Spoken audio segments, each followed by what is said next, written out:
Hello साथियों, आप सभी का स्वागत है आपके अपनी यूट्यूब चैनल एम के एस टीचिंग पॉइंट में। साथियों, प्राथमिक शिक्षक भर्ती को लेकर के महत्वपूर्ण आदेश जारी। आदेश का विस्तृत विश्लेषण करेंगे और क्या कुछ निष्कर्ष हमारे पीटीसी यानी डीएलएड, एनआईएस डीएलएड और बीएड अभ्यर्थियों के लिए निकल कर आ रहा है, इस वीडियो के माध्यम से आपको इंगित कराएंगे। निवेदन करेंगे आप वीडियो को अंत तक ज़रूर देखें और वीडियो को शेयर भी करें, जिससे सभी तक ये महत्वपूर्ण इन्फॉर्मेशन पहुँच सके। जो भी साथी चैनल पर पहली बार विजिट कर रहे हैं तो कृपया चैनल को सब्सक्राइब जरूर कर लें, जिससे ऐसी महत्वपूर्ण अपडेट्स आपको आसानी से प्राप्त होती रहें। बात कर लें, जल्द बंद हो सकते हैं 27,000 बेसिक स्कूल। डीजी ने बैठक में दिए मर्जर की तैयारी करने के निर्देश। यूपी के 27,000 से ज़्यादा बेसिक स्कूल जल्द ही बंद किए जा सकते हैं। शिक्षा विभाग ने इसकी तैयारी कर ली है। ये वह स्कूल हैं जिनमें विद्यार्थियों की संख्या 50 से कम है। दूसरे नज़दीकी स्कूलों में इनका मर्जर किया जाएगा। डीजी कंचन वर्मा ने हाल ही में हुई समीक्षा बैठक में इस बाबत सभी बीएसए को निर्देश दिए हैं। साथ ही कहा इस मसले पर 13 व 14 नवंबर को बैठक करेंगी। उसमें सभी बीएसए से पूरी तैयारी से आने को कहा गया है। चिन्हित किए जा रहे हैं नज़दीकी स्कूल। महानिदेशक स्कूल शिक्षा कंचन वर्मा ने जून में यूडाइस पोर्टल से हर जिले के ऐसे स्कूलों का ब्यौरा इकट्ठा किया था जिनमें विद्यार्थियों की संख्या 50 से कम है। ऐसे स्कूलों की संख्या 27,931 थी।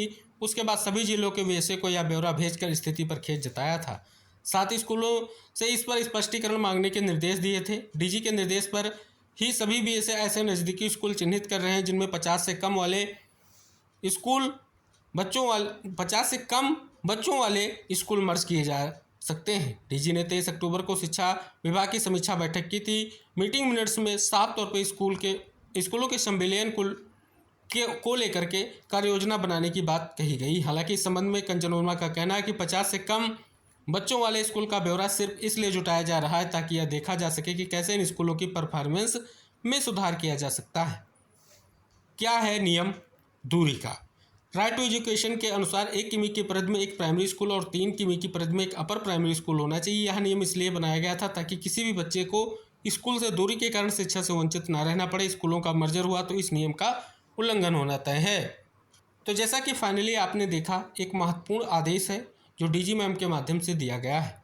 डीजी मैम ने स्पष्ट तौर पर जो निर्देश दिया है, इस निर्देश का अवलोकन करने पर यह स्पष्ट हो रहा है कि जो एक महत्वपूर्ण और एक बड़ी प्रस्तावित भर्ती है जिसके लिए इंतज़ार किया जा रहा है, प्रयास किया जा रहा है, उस परिप्रेक्ष्य में कहीं ना कहीं ये निष्कर्ष बहुत बड़ा झटका कहा जा सकता है। अगर ऐसा होता है तो इतने विद्यालय अगर स्पष्ट तौर पर एक साथ मर्ज कर दिए जाएंगे तो कहीं ना कहीं स्पष्ट तौर पर जो शिक्षकों की भर्ती का इंतज़ार है उसके लिए भी कहीं ना कहीं जो हालिया स्थिति है वो बहुत बड़ी स्थिति क्लियर होती दिख रही है। हालांकि जैसे ही इस परिप्रेक्ष्य में खबर आई है, लगातार जो इस बात को उठाया जा रहा है, इस मुद्दे को कि ऐसा ना किया जाए, क्योंकि कहीं ना कहीं बच्चों के लिए गुणवत्तापरक शिक्षा जितनी महत्वपूर्ण है उसको ध्यान में रखते हुए कहीं ना कहीं स्पष्ट तौर पर विशेष प्रयास किए जाएं, जिससे कहीं ना कहीं सभी बच्चों को शिक्षा मिल सके। लेकिन सबसे अहम यही है जो इस खबर का निष्कर्ष कहता है कि अभी भी संशय की स्थिति बहुत बड़ी है और जो प्राथमिक शिक्षक भर्ती को लेकर के प्रयास किया जा रहा है वो महत्वपूर्ण है। एक तरफ 68,500 शिक्षक भर्ती में 27,000 पदों पर नई भर्ती को लेकर के कहीं ना कहीं परीक्षा कराने का आदेश दिया गया है, तो दूसरी तरफ 27,000 प्लस विद्यालय बंद होने की कगार पर आ चुके हैं। अब क्या निष्कर्ष आने वाले समय में निकलेगा, जो आपकी अगली मीटिंग है विभाग की, उससे एक बहुत बड़ी स्थिति क्लियर होने जा रही है।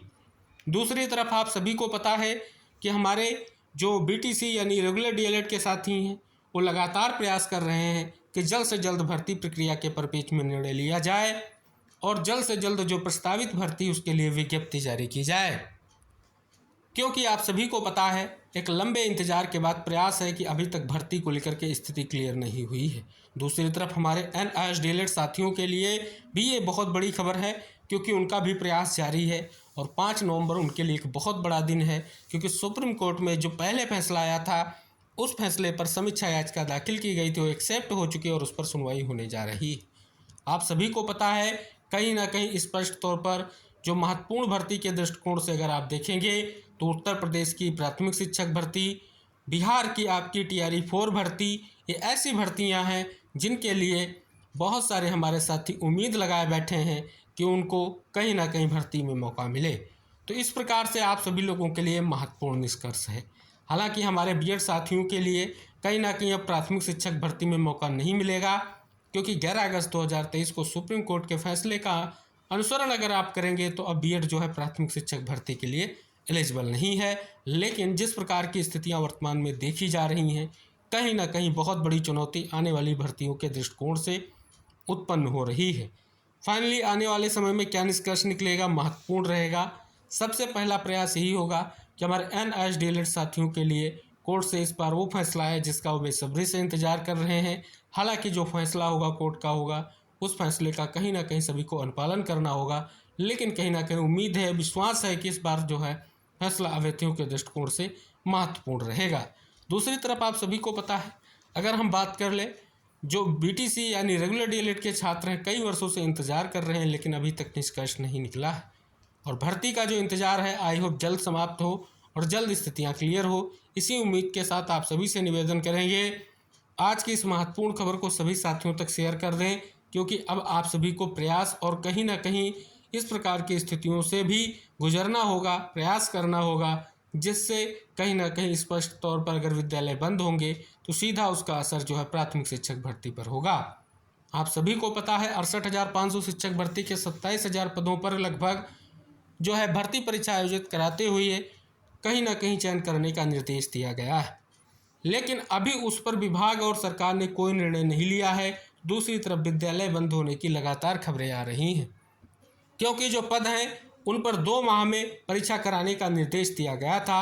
अगर किसी भी तरीके की कहीं ना कहीं कोई समस्या है परीक्षा आयोजन को लेकर के, तो उसके बारे में जो है कहीं ना कहीं समाचार पत्रों के माध्यम से सूचना दी जाए, यह निर्देश दिया गया। हालांकि आप सभी को पता है 2 माह कंप्लीट हो चुके हैं और अभी तक ना तो कोई सूचना निकल कर आई है और ना ही कोई स्थिति स्पष्ट की गई है। तो फाइनली आप सभी को पता है जो भर्तियों का इंतजार है उस पर अभी स्थिति क्लियर नहीं है। दूसरी तरफ विद्यालय बंद होने की स्थितियां आप सभी के सामने आ रही हैं।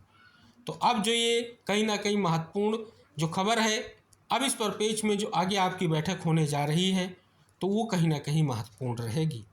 उम्मीद है कि हमारे साथियों का प्रयास रंग लाएगा और कहीं ना कहीं इस प्रकार से विद्यालय बंद होने की जो प्रक्रिया है उस पर रोक लगेगी और जल्द से जल्द आगे की स्थितियां क्लियर होंगी। और जो सबसे अहम है कि नई प्राथमिक शिक्षक भर्ती का जो इंतजार है वो समाप्त होगा और जल्द से जल्द भर्ती विज्ञापन जारी किया जाएगा।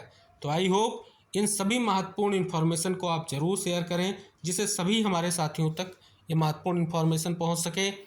चैनल पर पहली बार विजिट कर रहे हैं तो कृपया चैनल को सब्सक्राइब करके बेल आइकन जरूर प्रेस कर लें।